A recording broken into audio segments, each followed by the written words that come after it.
Ahora un nuevo capítulo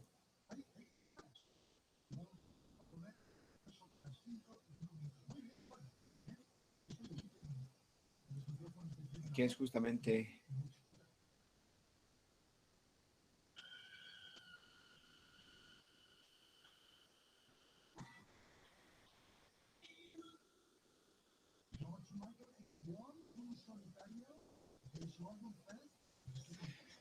que la negociación tiene muchas aristas porque es transversal a muchas disciplinas, ¿no?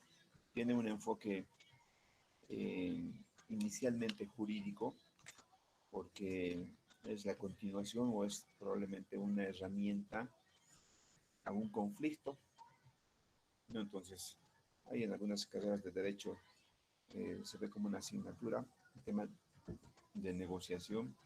Eh, Nosotros también lo hemos puesto en el programa de ingeniería en gestión industrial.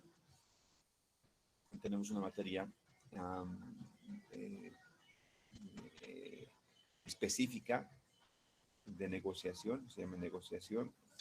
Y bueno, en el último trabajo que hemos hecho del plan de estudios 2022 que hemos presentado el anterior eh, jueves, creo que era, eh, justamente de una encuesta que hicimos a los estudiantes, bueno, a los que se han titulado con el plan de estudios 2008 y 2015, nos indicaban que eh, alguna asignatura de los programas de gestión, producción, seguridad industrial y salud ocupacional y de diseño que podrían entrar como optativas y nos han mencionado ahí varias herramientas o varias asignaturas eh, de programas de gestión, que muchas están catalogadas como habilidades blandas. Nosotros les enseñamos la parte técnica, habilidades duras, pero también se ve la necesidad de aprender habilidades blandas.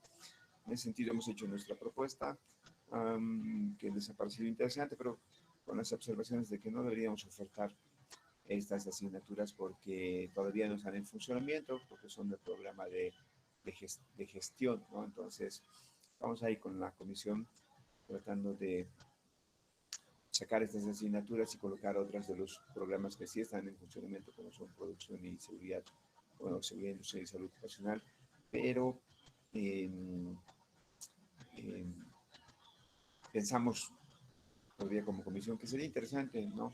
Arrancar los programas de gestión, de diseño, ahí escogidas un par de asignaturas de producción, de seguridad, hay bastantes, y creemos que es interesante, pero bueno, finalmente nosotros hemos hecho nuestro trabajo, nuestra única función es proponer, hemos propuesto y finalmente las instancias correspondientes serán las que decidan, ¿no?, cuál será el destino que tenga nuestro plan de estudios. Pero ahí como eh, recordatorio de que eh, en nuestra función que tenemos en logística de ver las compras, necesitamos negociar, ¿no? A veces pensamos que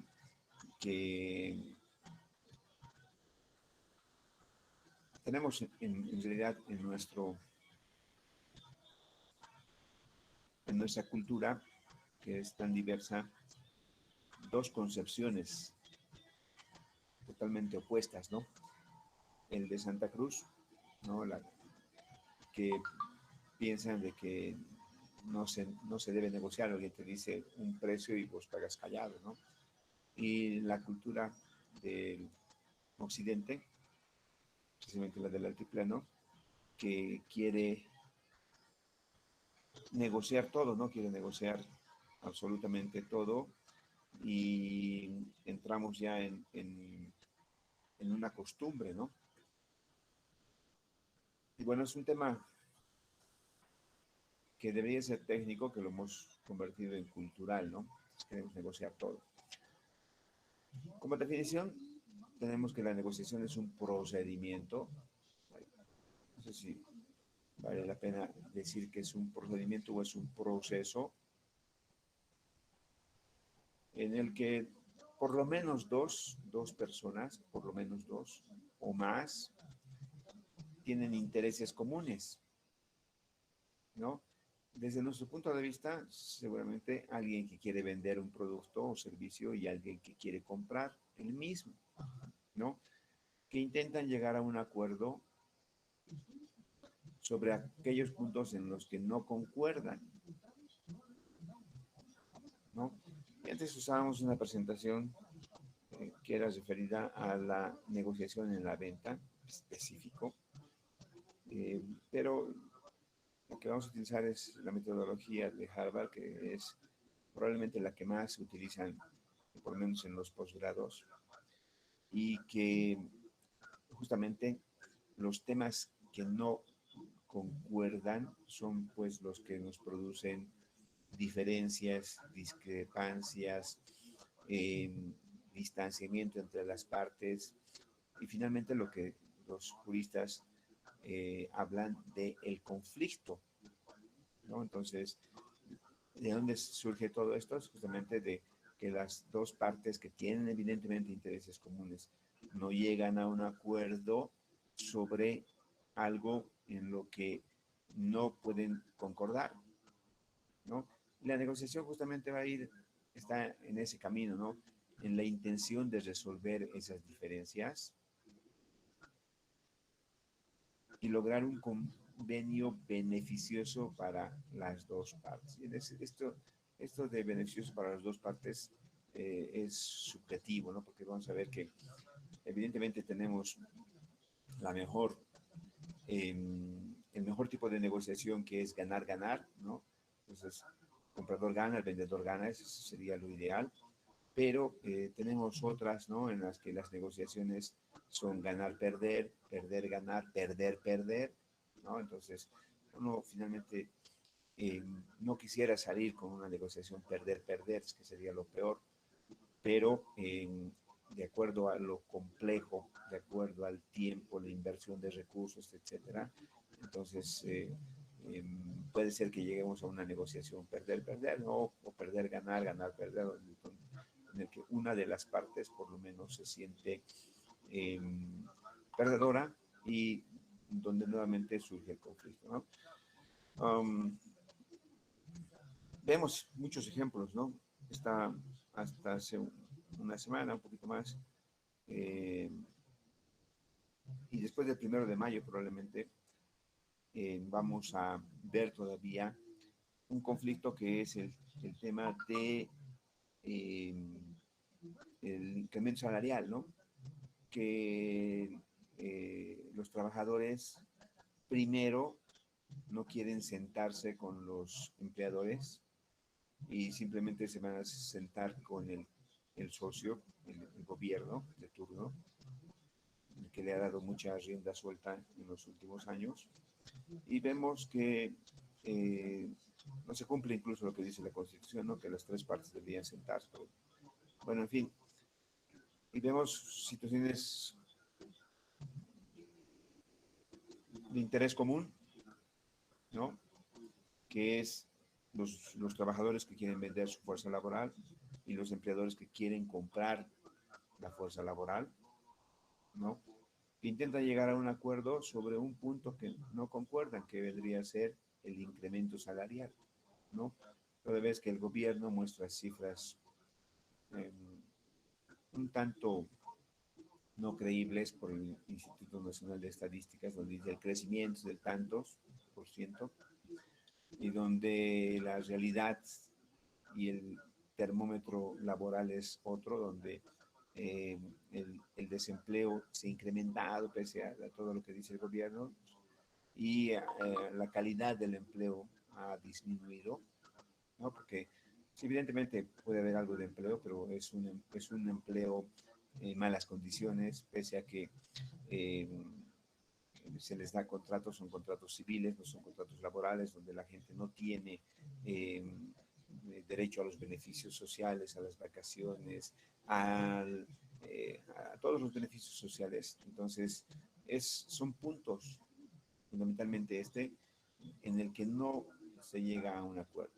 Lo ideal sería resolver las diferencias para tener un convenio beneficioso para las dos, en este caso para las tres partes, ¿no? Porque ahí también está involucrado el Estado, toda vez que hoy el Estado también es empleador, ¿no? En el área productiva, por ejemplo, que antes solamente era en la administración pública, hoy también en el área productiva, y cualquier situación que determine, como por ejemplo pagar doble aguinaldo, que ya han empezado a hablar y abrir el paraguas, también va a afectar a un tercero que es el Estado, porque tiene que pagar también a sus empleados, y ver si va a dar el bolsillo del Estado para cubrir eso, ¿no?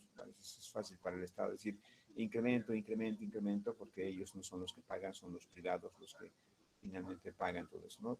Y el conflicto vuelve a surgir justamente cuando una de las partes se da cuenta de que es perdedor. Entonces, que puede haber en las tipologías la, la negociación ganar-ganar, que es la que quisiéramos, pero también hay la de ganar, perder, perder, ganar y la de perder, perder, pero eh, finalmente vamos a ver que existen, tenemos 8 tipos de concreciones a las que podemos llegar, ¿no? Y uno puede ser incluso por la fuerza, eh, como lo hace el gobierno, pero ese tipo de, de concreciones de la negociación no tiene mucho tiempo, ¿no? Porque cuando una de las partes, la perdedora, se da cuenta que es perdedora, entonces nuevamente surge el conflicto, ¿no? Y vemos todo el tiempo, ¿no? Como el magisterio, como el sector salud, como el transporte, los panaderos, etcétera. Y después viene la universidad, que ya están hablando que vamos a salir a marchar en defensa de Potosí, etcétera, etcétera. Y no hemos salido a marchar ese tiempo por el tema de salarios, justamente porque el gobierno y el rector han negociado no salir a marchar, ¿no? A cambio de dinero, entonces ahí lo tiene comprado al rector. Bueno, y probablemente en, en el uso del poder que tiene el gobierno, ¿no? Vamos a ver un tipo de negociación que es la metodología Harvard. Esta metodología Harvard tiene 10 pasos en los que, como decíamos, es un proceso, un procedimiento que vamos a seguir para llegar a un acuerdo, en el que las etapas que vamos a ir quemando en forma eh, consecutiva son primero el planteamiento, ¿no? Entonces, eh, no sé si decir el planteamiento del problema o el planteamiento del conflicto, pero aquí hay un problema, ¿no? Porque a veces no podría ser tanto un problema, por ejemplo, negociamos el precio, ¿no? No es un problema porque obviamente ambos quisiéramos mejorar la situación, ¿no? El vendedor venderá más precio y el comprador comprará a menor precio, ¿no? Entonces ahí, desde ese punto de vista, tal vez no sea un problema, podría ser tal vez un conflicto de intereses, uno quiere más bajo y el otro quiere más alto, ¿no? Pero tenemos ahí una primera etapa de planteamiento del problema, de los síntomas, del conflicto, de la situación de malestar. Segundo, tenemos el inicio, ¿no? Eh, que probablemente sea una de las etapas más críticas. Vamos a ver que no tenemos una sola etapa crítica en la negociación, sino tenemos varias, pero el inicio es crítico porque es un poco de guerra psicológica, ¿no? ¿Quién es el que inicia el diálogo, el acercamiento, etcétera? A veces es mal interpretado por la otra parte, viendo como una necesidad, ¿no? Entonces quiere tomar ventaja. El posicionamiento, las diferentes posturas que se puede tener, egoístas, racional, etcétera. Los mensajes que se intercalan. El proceso de negociación la negociación en realidad es un proceso continuo de comunicación, de enviar mensajes, evaluar y ceder o hacer concesiones, ¿no? Entonces necesitamos ver los mensajes. Cuando ya se tiene avanzado la posible solución a un conflicto, aparece la preoferta, ¿no? Y viene con el prefijo pre, porque justamente es una primera intención de solución. Cuando se ven algunos detalles más, pasa a la calidad de oferta. Y la oferta ya vendría a ser la primera intención formal de solucionar un conflicto. Pasamos por una etapa de equilibrio en el que ambas partes, decíamos, el proceso es un proceso constante de propuestas, de hacer proposiciones, evaluaciones y concesiones. Entonces, en esa etapa se ve el equilibrio, si hay desde ambos puntos de vista, si están ganando, ¿no? O cuánto están cediendo. Y pasamos, cuando se supera eso, pasamos a una etapa que es el preacuerdo. Entonces, como su nombre tiene otro prefijo que es el pre, no llega a un acuerdo porque faltan algunos detalles. Y mientras tengamos este pre, todavía no es un acuerdo. El acuerdo va a ser justamente cuando podamos tener un documento y estampar la firma, ¿no?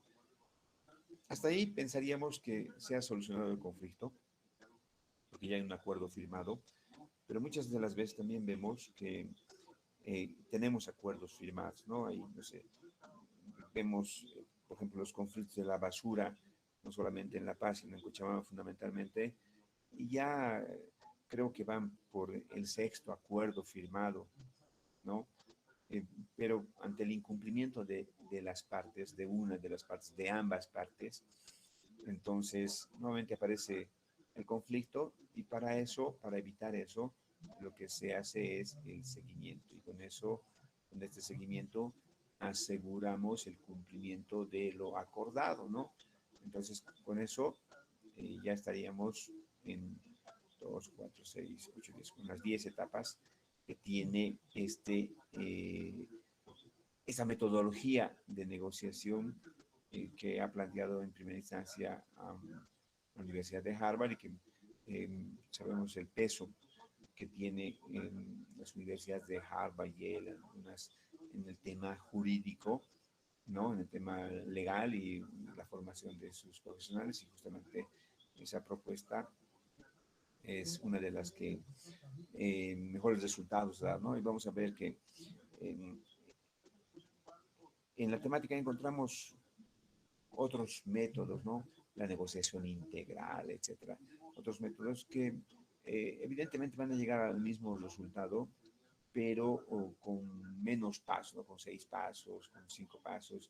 Y probablemente la parte más importante de la negociación es justamente ir quemando etapas hasta llegar a la última y no saltarnos, porque justamente por saltarse etapas dejamos vacíos, ¿no?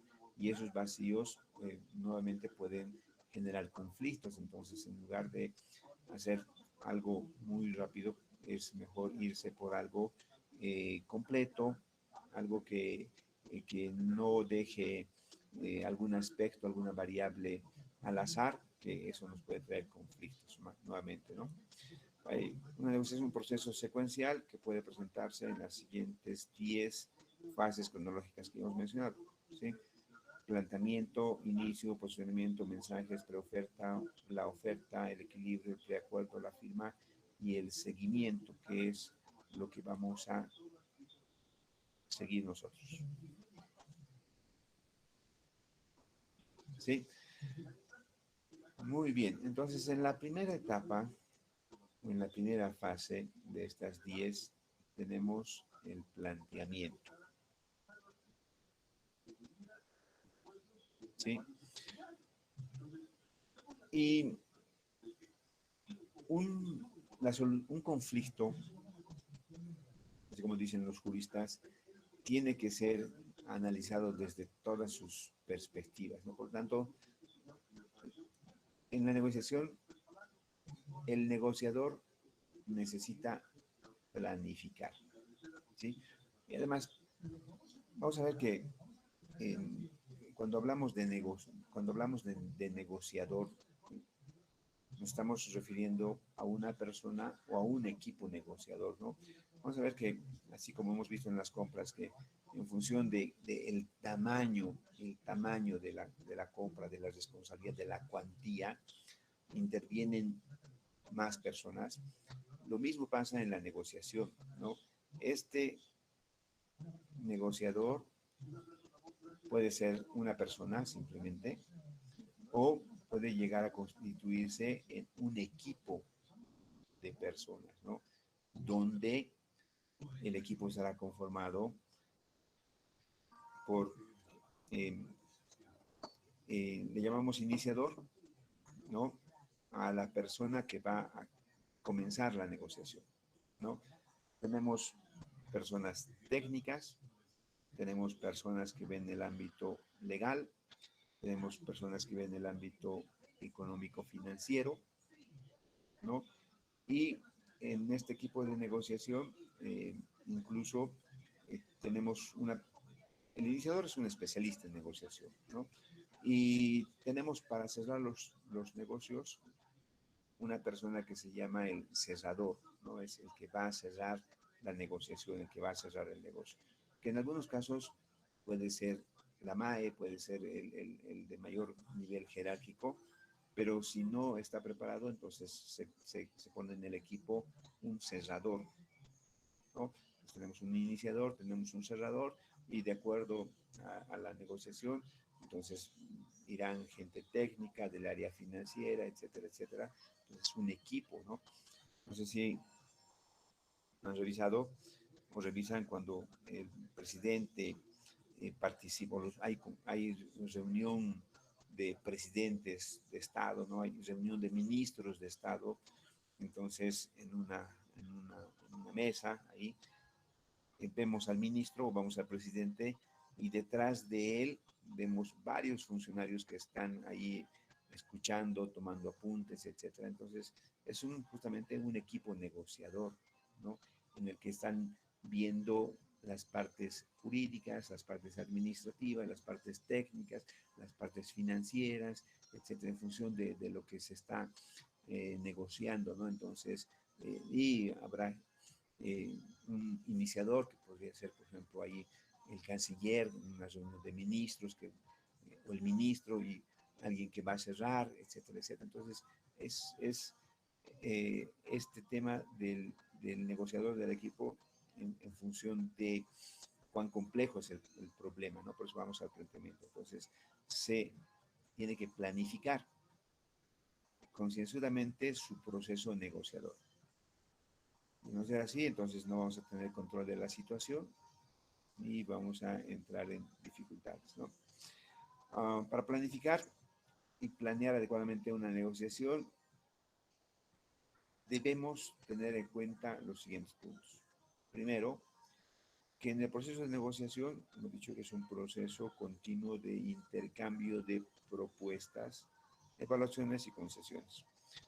Y, por lo tanto, para proponer, para analizar, para tomar decisiones necesitamos la máxima información de cada uno de los aspectos relevantes del proceso de negociación, ¿no?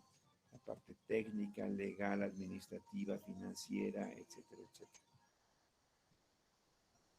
Otro aspecto que es fundamental es tener o fijar de forma clara, ordenada y evaluable los objetivos a conseguir.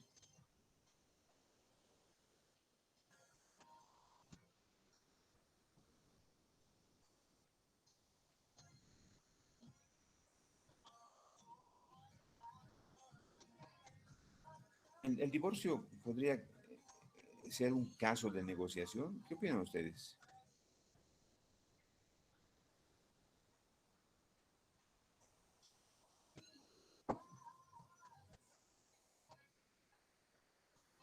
Yo sé que es feo hablar del divorcio, peor en el caso de ustedes, en los que ni se han casado, pero ¿qué opinan? ¿El divorcio es un proceso de negociación?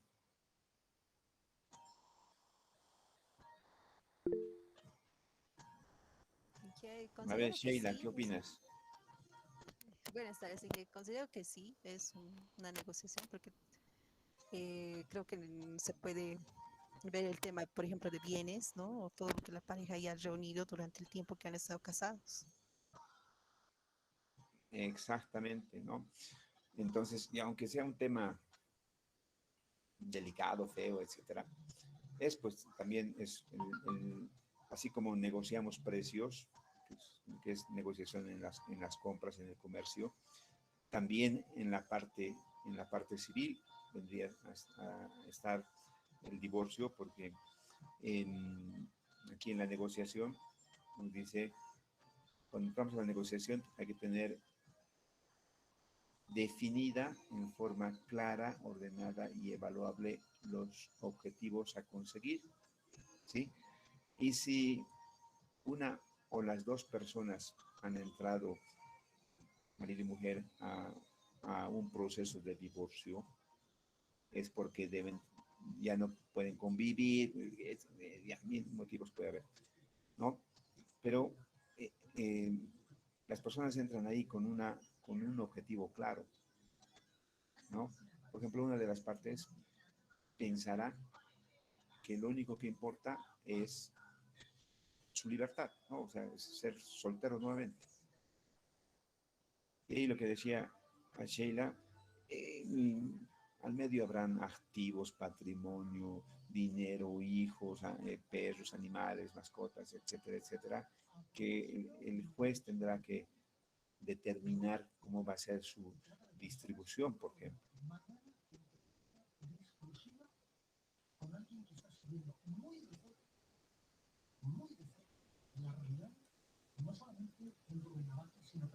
¿No? Entonces, y el comprador, cuando se sienta a negociar, también tiene sus objetivos definidos en forma clara, ordenada y evaluada.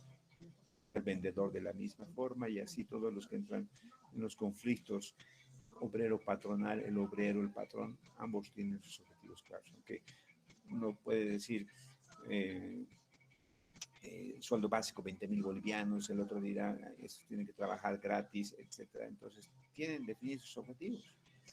Tercero, se tiene que plantear una estrategia. ¿Cuál va a ser la estrategia para alcanzar esto?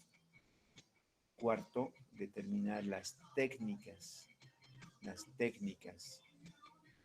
si quieren las tácticas que van a concretar la estrategia. La estrategia que vamos a utilizar alguna táctica. Es decir, las técnicas nos estamos refiriendo a cuál va a ser las tácticas que se van a utilizar para alcanzar esto, ¿no? Entonces vamos a ver que dentro de la negociación, ¿no? Aunque, aunque suene feo, por ejemplo, algunas personas, porque lo hacen tanto hombres como mujeres, en ese proceso de divorcio hay las medidas de presión, ¿no? Las tácticas, las técnicas de presión. Si no pagas, no ves a tus hijos, si no firmas, no ves a tus hijos, etcétera. Entonces son más adelante que son concreción por coacción, por presión, etcétera, ¿no? Entonces, el planteamiento,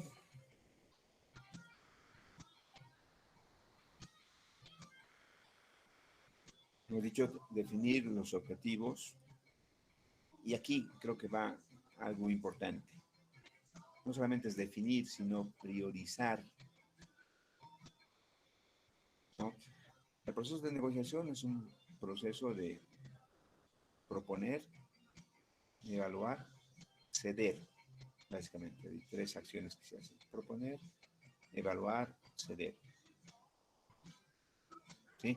Por eso salimos ahí al obelisco y tomamos taxi, le decimos al monobloc y nuestra idiosincrasia nos hace que le digamos al taxista cuánto, ¿no? Obelisco, sí, sí, ¿cuánto? Entonces él dice 20 pesos, porque sabe que le vas a regatear, vas a negociar. Entonces vos le dices, yo siempre voy este tramo por 12 pesos, ¿no? ¿Qué dice el taxista? Le llevo por 18. El otro que sea por 13. Finalmente, para nadie, vamos por 15. Ya de acuerdo, listo. Entonces, ¿qué hemos hecho? Es un proceso de negociación, ¿sí? Sí, sobre un tema, sobre un servicio bien sencillito, transporte de un punto a otro, listo.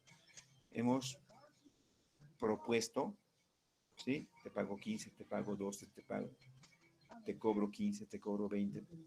Propuesto, proponer, evaluar. Y digo, pues yo siempre voy por 12. Alguna vez me han cobrado 14, con 15, evaluar. Y si me voy en minibús, voy a gastar 2 pesos, pero voy a demorar el doble, etcétera. Y si me voy en teleférico, no llega ahí, para evaluar. Y el otro también evaluará, ¿no? ¿Será que consigo? No hay mucha gente, bla, bla. Ya vamos por, ¿no? Y ceder. Entonces, si no estamos en condiciones de ceder en una negociación, no va a ir a ningún lugar la negociación. No va a ir a ningún lugar la negociación. ¿Sí? Va a ser una negociación que se llama punto muerto, donde no avanza. Entonces, la negociación tiene que tener esas 3 características. Es proponer, evaluar, ceder. Y esos objetivos que nos planteamos los tenemos que priorizar. ¿Por qué? Porque en la negociación nunca vamos a alcanzar el 100% de lo que queremos. ¿Por qué? Porque hay esa última palabrita que hemos visto, que es ceder. Voy a tener que ceder algo. Entonces, de 10 cosas que me he planteado, no voy a alcanzar todo. Voy a tener que ceder algo. Y por lo tanto, lo que tengo que hacer es priorizar. Es decir, esto es no negociable. ¿No? Ahí negociaban Bolívar con Always Ready, ¿no? Negociaban por jugadores, sí, a principio de año, ¿no? Y Always Ready dijo, en Numba no negociable, no tiene precio. Si quieren pagar 1 millón, no negociable, no. Listo, lo han ahí. Objetivo priorizado, Always Ready, retener en Numba. No está en el paquete de negociación.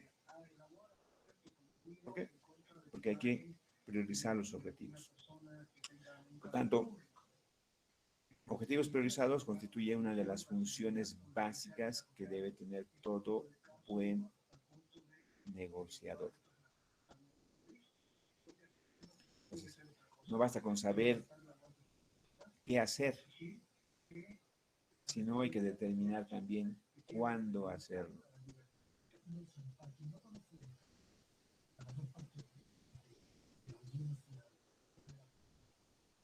¿Está bien?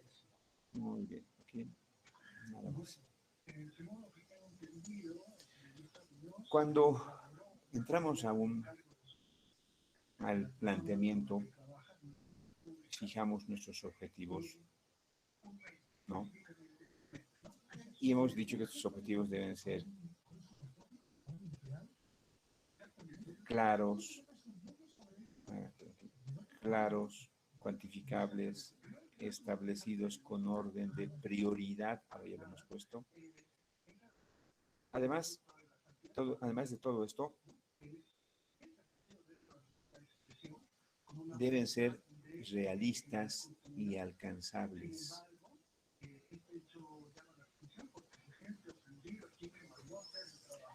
Por lo tanto, 2 cosas. Primero, en el planteamiento de la negociación es de mucha importancia la información.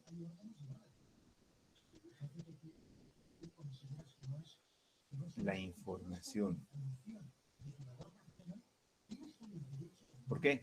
Porque así vamos a saber con quién estamos negociando, qué quiere, qué capacidad tiene, qué le interesa más, etcétera, etcétera. Por tanto, hay que recopilar, ordenar, estructurar y analizar al máximo la información que se tiene para que uno pueda entrar bien a este proceso de negociación. Y el segundo aspecto es que como tenemos información y como tenemos que tener objetivos, estos deben ser claros, cuantificables, establecidos con orden, con prioridad. Estos deben ser realistas y alcanzables. ¿Sí? Ahora, dentro de esto, nuestros objetivos que nos planteamos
conocida tanto en la Constitución como en las leyes, ¿no? Era Nelson, George Nelson, se ha perdido la conexión o ya ha retornado. No lo voy a partir de nueva pantalla.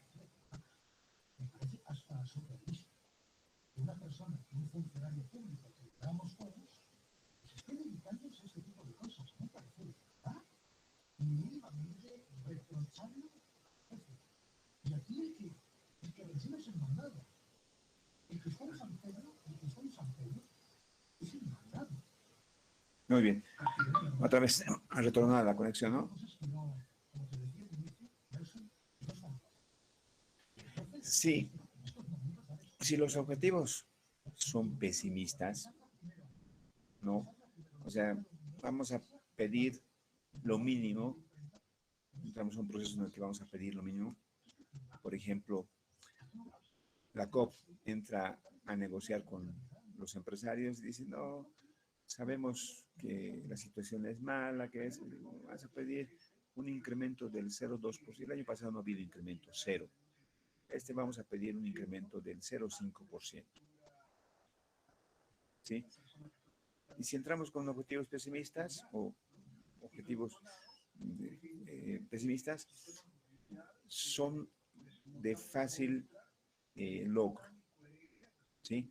Pero tiene un problema que más adelante, cuando hagamos un balance, nos vamos a dar cuenta de que podíamos haber pedido más, que probablemente eso iba a requerir más tiempo, más esfuerzo, etcétera, y nos hemos ido por la parte más fácil,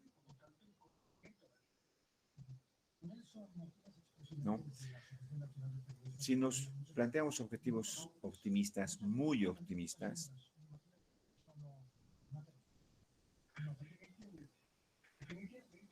¿no?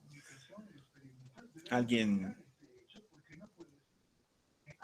le plantea al presidente de la federación que va a llevar el equipo al mundial. Objetivos optimistas, muy optimistas. Viendo el plantel de jugadores que tenemos, y un poquito haciendo retrospectiva,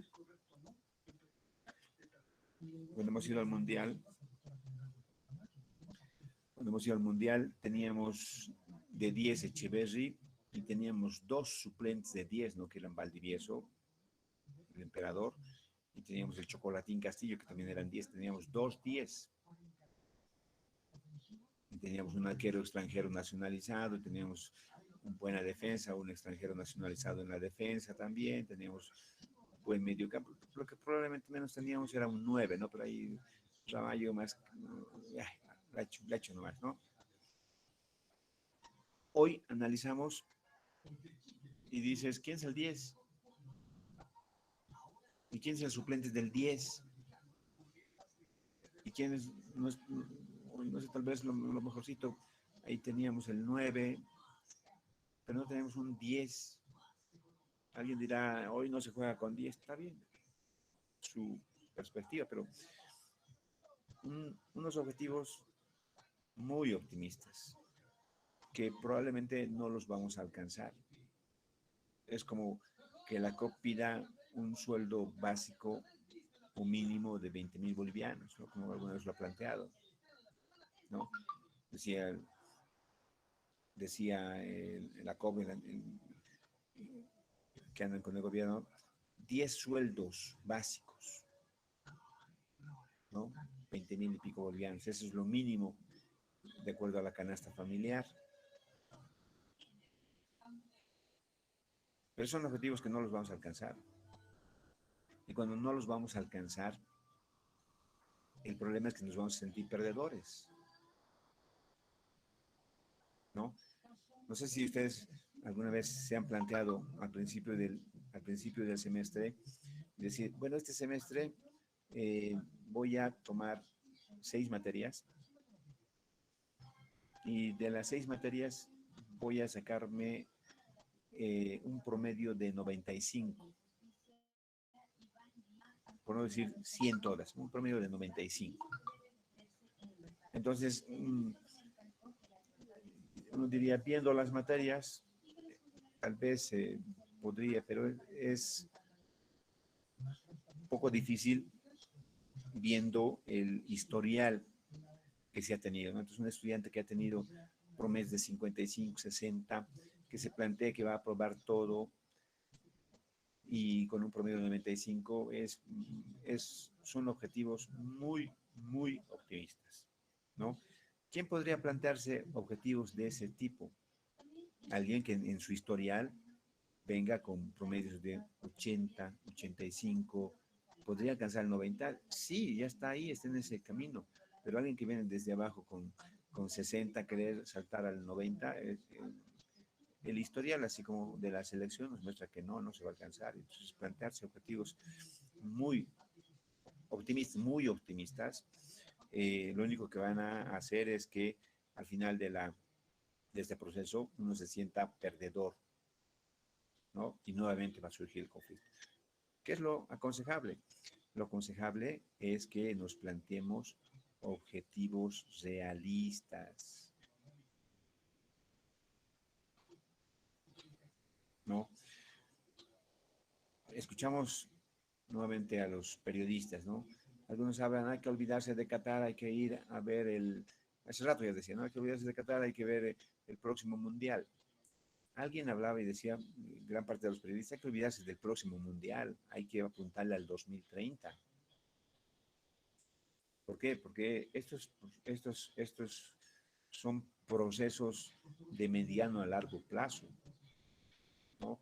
No es que mañana vamos a descubrir en los Yungas, en Tarija, en Cochabamba, 8 o 10 talentos y esos van a salvar.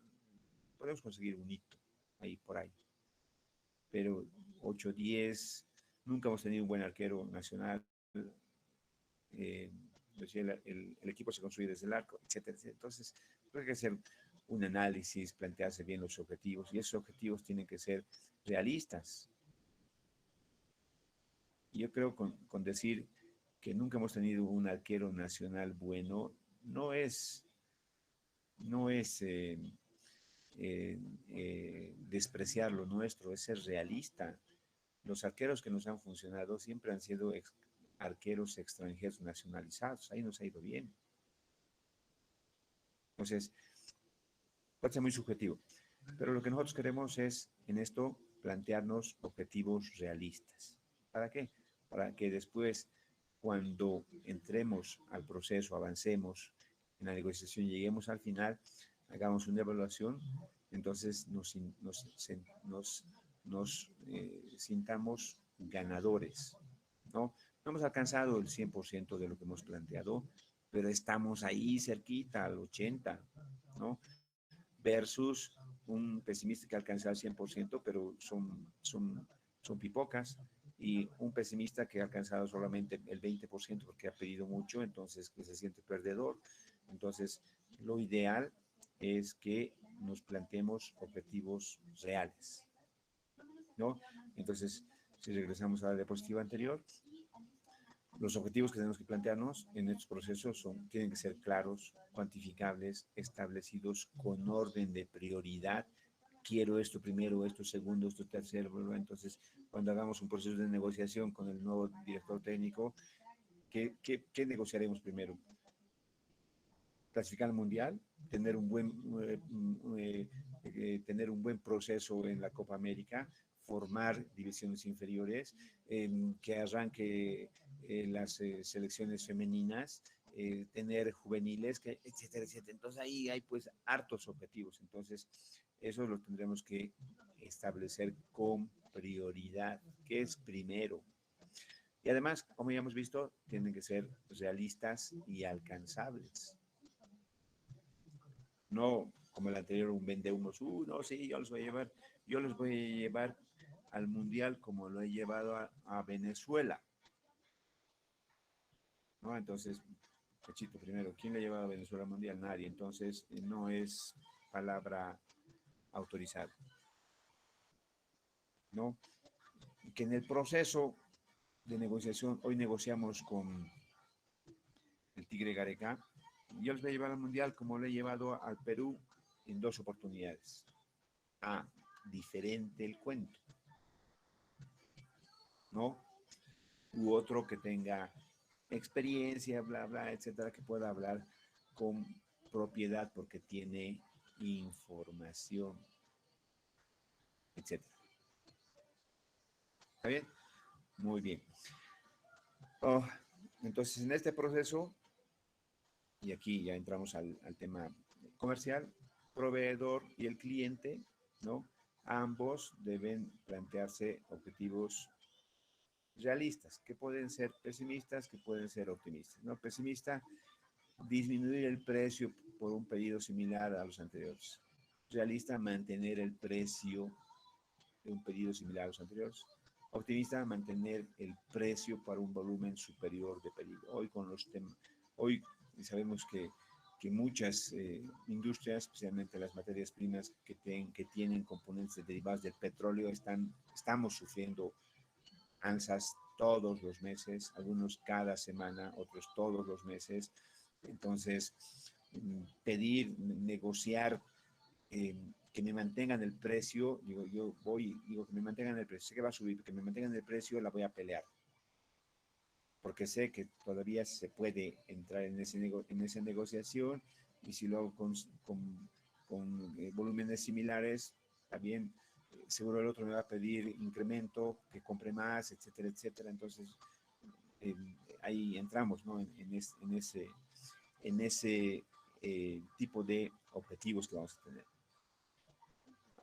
Bueno, y esto es desde el punto de vista del vendedor, y desde el punto de vista del comprador, los objetivos van a ser aumentar el precio para un pedido similar a los anteriores, realista, mantener el precio entonces ahí tenemos coincidencias, y optimista, disminuir el precio para un volumen de pedidos de similares características, ¿no?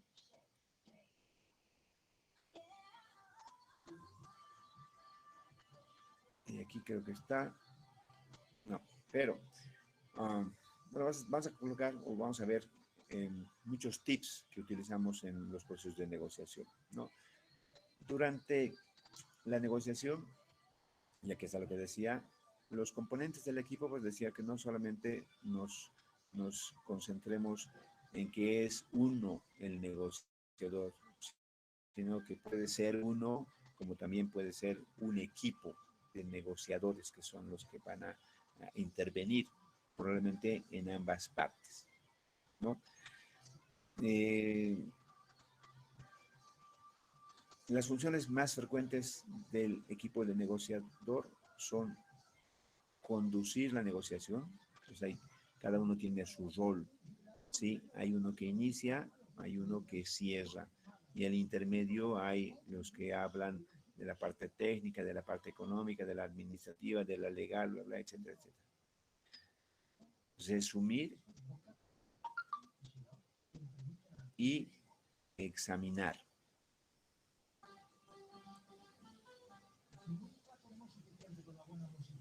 ¿Sí?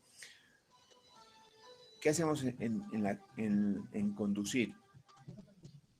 O sea, tiene que haber una persona que asume la responsabilidad de conducir la negociación.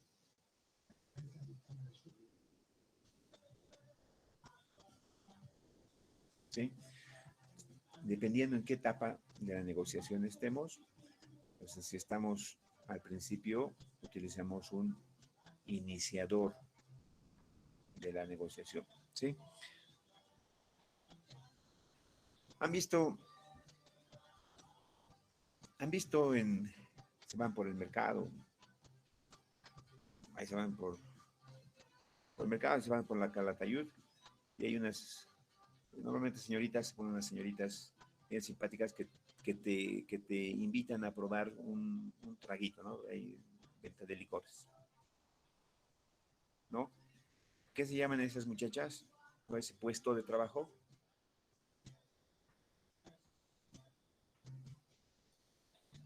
¿Han llevado en marketing? ¿Qué se llama ese puesto de trabajo?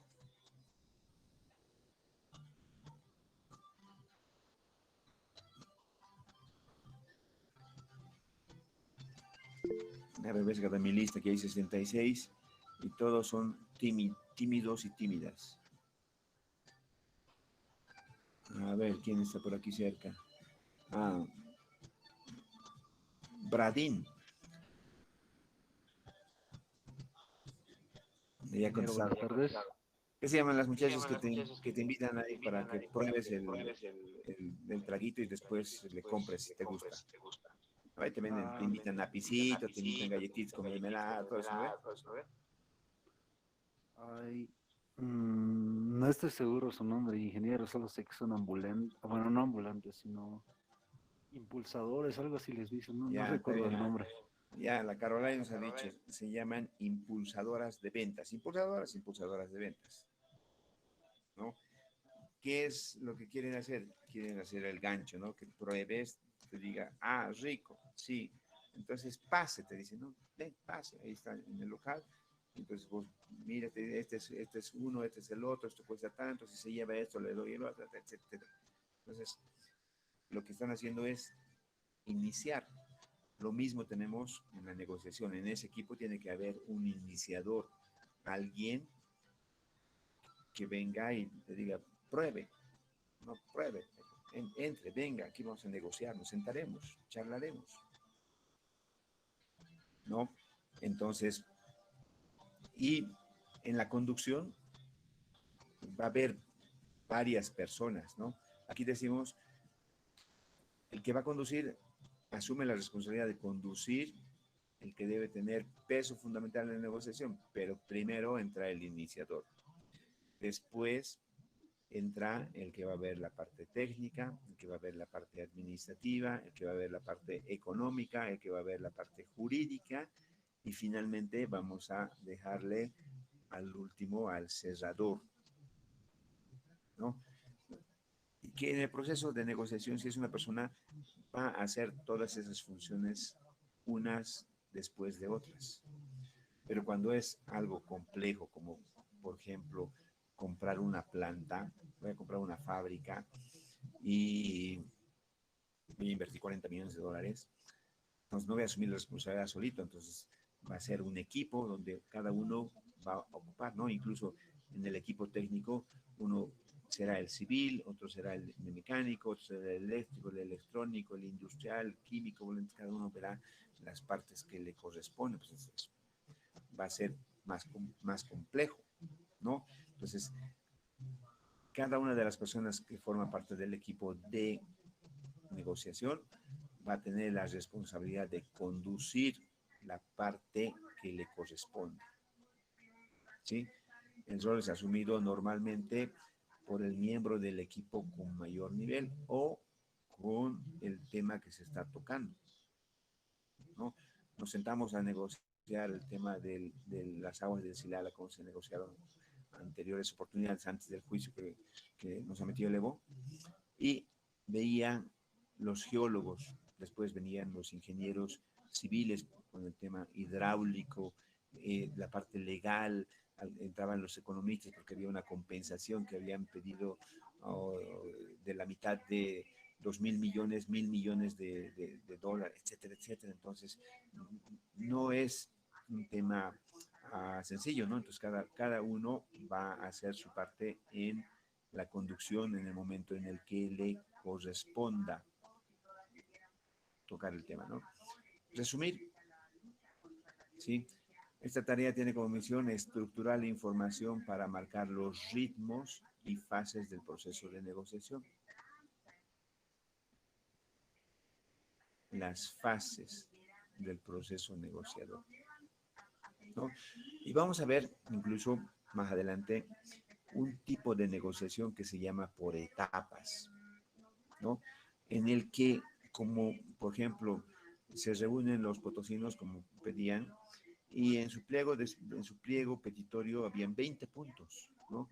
Y se sientan el gobierno con los cívicos, empiezan a negociar, y dije, pues esto es complicado, entonces, si no llegamos a un acuerdo al final de los 20, aparece nuevamente el conflicto. Entonces, ¿qué es lo más conveniente cuando tenemos eso? Negociar por etapas, ¿no? Entonces, podemos hacer mesas, submesas, etcétera, o vamos discutiendo tema por tema y tema que vamos llegando a un acuerdo, agarramos un acta, firmamos y eso ya no se vuelve a negociar, no se vuelve a tocar, porque cuando negociamos todo en conjunto, al final te das cuenta de que para hacer eso necesitas plata. Y como ya has cerrado el tema del presupuesto, no lo puedes volver a tocar.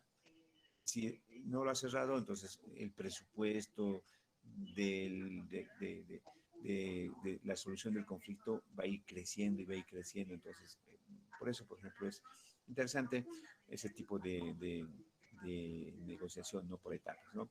Pero en este caso, lo que se tiene que poner atención es en destacar la parte más importante, ¿no? Hemos dicho muchas cosas, hemos hablado ambas partes, pero ahora lo que necesitamos es resumir, ¿no?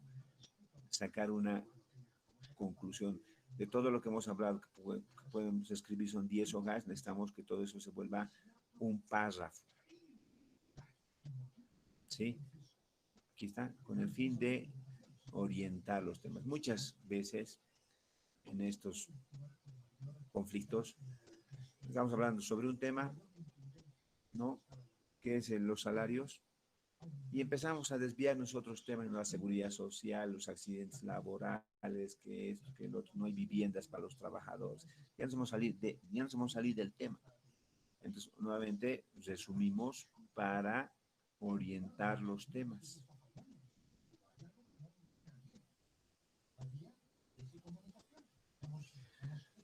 Finalmente, examinar, evaluar, ¿no? El análisis de las personas y del proceso.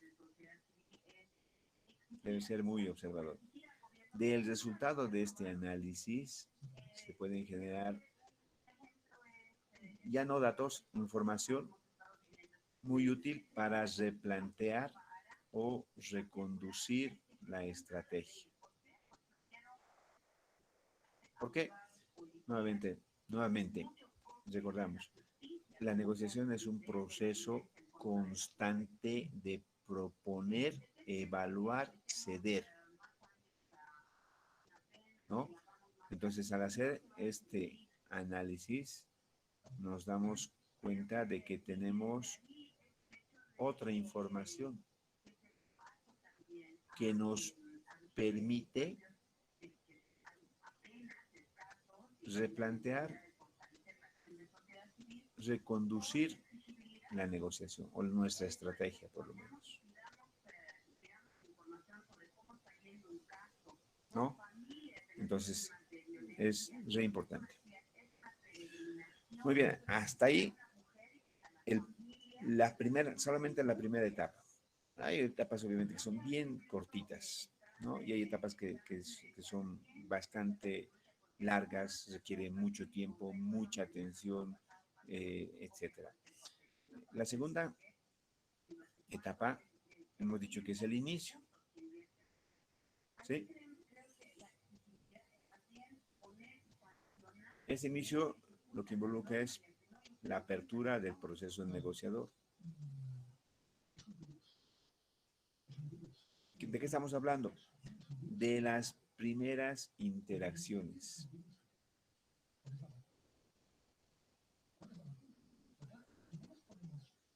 ¿No?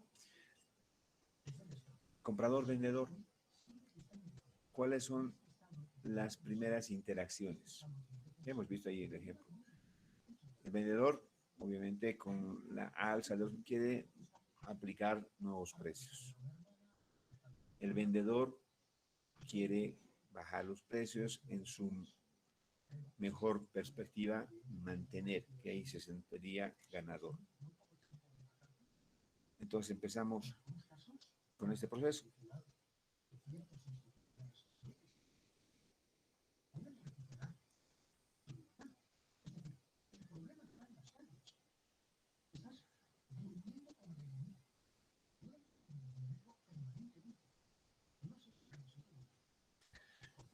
Este inicio es el principio del intercambio entre las diferentes partes de... Aquí está.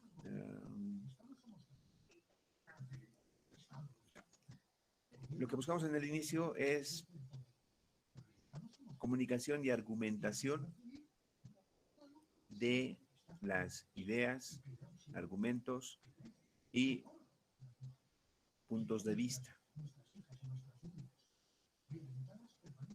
¿Sí?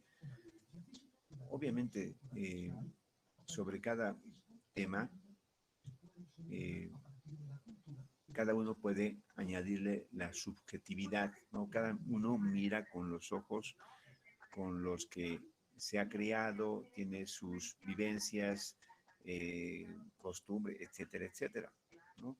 Y eso vemos incluso hasta en la forma con la que nos expresamos.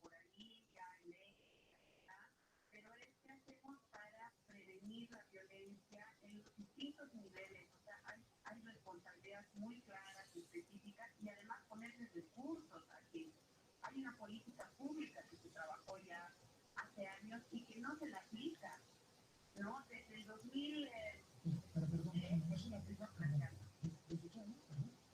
desde el 2013 que está la ley. No está, ya. Lo debí sacar. Tenía aquí una diapositiva.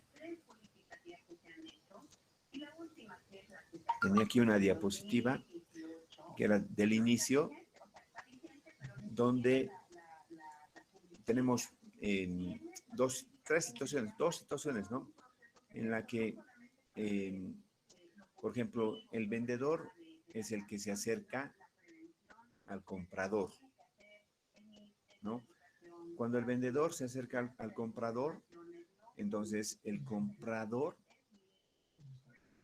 cree tener ventaja sobre el vendedor. Dice, este se me ha acercado porque no debe estar vendiendo, etcétera, y por lo tanto yo le voy a sacar ventaja, que es comprarle a más bajo precio, ¿no? La otra es que el comprador primero se acerque al vendedor y el vendedor lo que hace es piensa y dice, ah, este necesita el producto, no tiene en stock, no le está vendiendo mi competencia, etcétera, etcétera, y por lo tanto yo estoy en ventaja y le voy a sacar lo más que pueda en precio, en condiciones, etcétera, etcétera, ¿no? Entonces, justamente el inicio, ¿no? Es el punto en el que hay un acercamiento, ¿no? Alguien de las partes tiene que iniciar este proceso, ¿no? Dar inicio. Y el hecho de que una de las partes se acerque a, a inicie esto, no significa que como se piensa, está desesperado, quiere, necesita, etcétera, y hay que sacarle lo máximo, el jugo, como se dice, no hay que exprimirle, ¿no?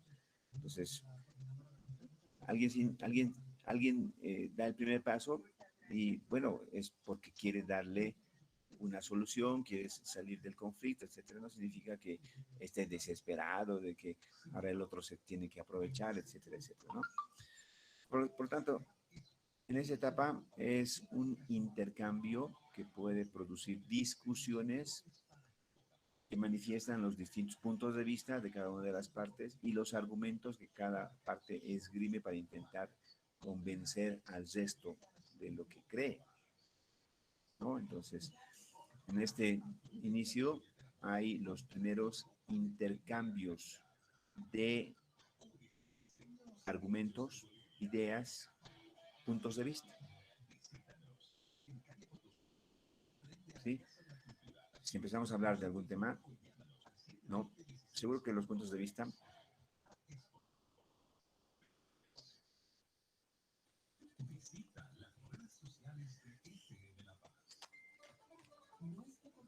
esta mañana veía un meme que me causaba gracia, ¿no? Decía un meme que defendía a Farías, ¿no? Los tres que le criticaban a Farías, decía Valdivieso, eh, Villegas y... ahí se me dio el otro. Villegas, Farías y... no recuerdo el otro técnico nacional que le criticaban a Farías, no pueden con sus equipos y los tres han perdido. Yo decía, está bien, pero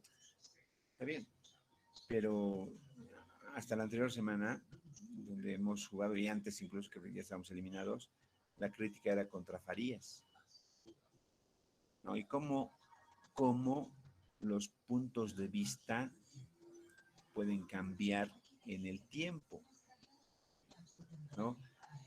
Y gente que lo criticaba a Farías hoy defendiéndolo a Farías y seguramente la próxima semana va a pasar algo distinto, ¿no? Criticándolo a Valdivieso, mañana pasado lo van a defender a Valdivieso porque va a ganar un partidazo a sus rivales, etcétera, etcétera. Entonces, esto de este inicio justamente va a ser ese concepto que teníamos de negociación. Negociación va a ser un proceso de proponer, evaluar, ceder, ¿sí? ¿Qué vamos a proponer ahora? Ideas, argumentos, puntos de vista, hechos en algunos casos. ¿Sí? Muy bien. Después tenemos la tercera etapa, el posicionamiento.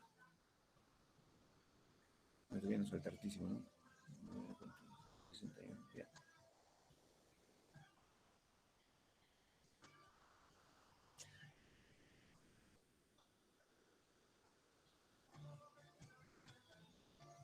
Vas a quedar aquí, vamos a ver el miércoles el posicionamiento. Tenemos tres tipos de posicionamiento que podemos utilizar, que es el egoísta, el ofensivo y el defensivo. Ya sus nombres ya nos dan una idea de qué es de lo que viene, pero estos elementos tienen un gran componente de subjetividad, ¿no?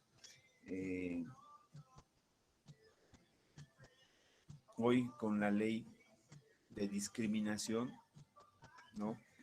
alguien no sale con su gusto, por ejemplo, de participar en la elección y vamos a ver la siguiente semana, no sé cuándo ya van a empezar a sacar resultados, pero, por ejemplo, creo que la senadora o diputada Patti, que se presenta contra la norma porque dice, no puede ser, no tiene que tener militancia partidaria, no tiene que haber sido funcionario los últimos 7 años, creo que se dice la norma, no salen con su capricho, entonces dicen, me están discriminando, ¿no? Con una norma por escrito, a eso le sumamos nuestros elementos de subjetividad, entonces tomamos una posición, que en este caso va a ser una posición defensiva, ¿no? Me discriminan porque soy mujer, me discriminan porque soy campesina, me discriminan porque soy aymara, me discriminan porque soy de mar, etcétera, etcétera. Y ahí, lamentablemente, sumamos hoy otros elementos más que ya no son los que deberían, ¿no? En este caso, que es un tema técnico, cumples, van a ser seguramente un chequeo, un checklist, cumple, no cumple, fuera, y todos los que cumplen con los requisitos en el checklist pasarán a una segunda etapa, etcétera, etcétera, pero vamos a encontrar que va a haber gente con posicionamientos ofensivos, defensivos, con posicionamientos egoístas, etcétera, que van a ser complicada o que hacen complicados los procesos, ¿no? ¿Dónde está? No, aquí voy a poner.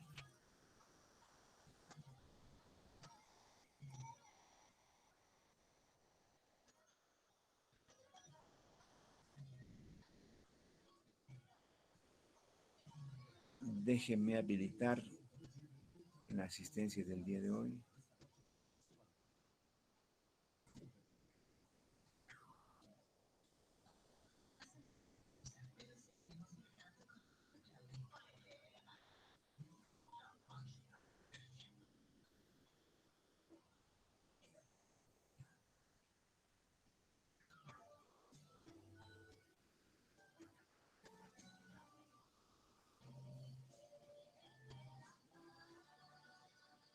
Visitamos la tarde en radioterapia.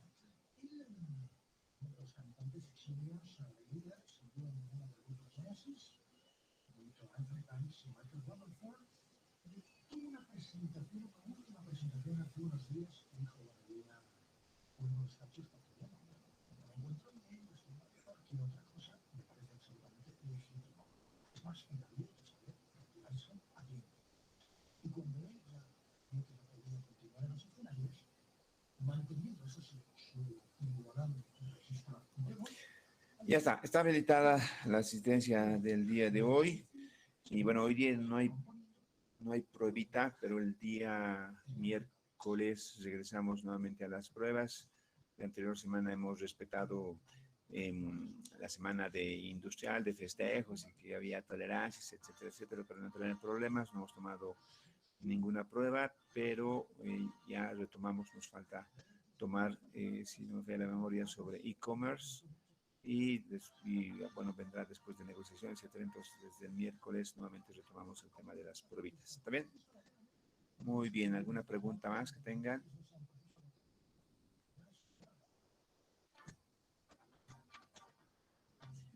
Nada, muy bien. Entonces nos vemos el día miércoles. Que tengan buen resto de jornada. Hasta el miércoles. Gracias, Inge.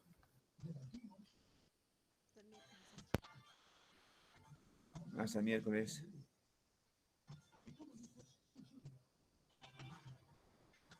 Hasta miércoles. Hasta miércoles, Inge. Hasta el miércoles. Hasta el miércoles. Gracias, Inge. Hasta luego.